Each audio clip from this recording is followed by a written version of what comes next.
Right now, I'm having a conversation with 100 plus people rather than saying I'm performing for you. But it's not enough just to say, this is a conversation. I want to give you some concrete things you can do.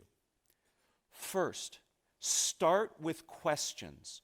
Questions by their very nature are dialogic. They're two-way. What was one of the very first things I did here for you? I had you count the number of F's and raise your hands. I asked you a question. That gets your audience involved. It makes it feel to me as the presenter as if we are in conversation. So use questions. They can be rhetorical, they can be polling. Perhaps I actually want to hear information from you. In fact, I use questions when I create an outline for my presentations.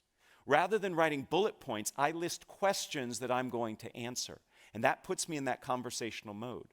If you were to look at my notes for today's talk, you'll see it's just a series of questions.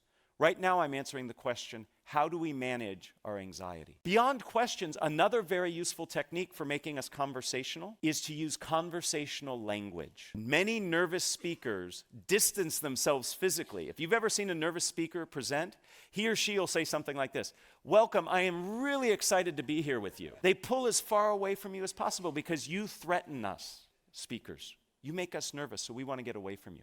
We do the same thing linguistically. We use language that distances ourselves. It's not unusual to hear a nervous speaker say something like, "One must consider the ramifications," or "Today we're going to cover step 1, step 2, step 3.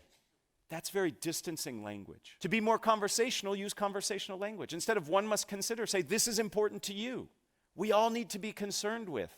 Do you hear that inclusive conversational language? Has to do with the pronouns. Instead of step 1, step 2, step 3. First, what we need to do is this. The second thing you should consider is here. Use conversational language. So being conversational can also help you manage your anxiety. The third technique I'd like to share is research that I actually started when I was an undergraduate here.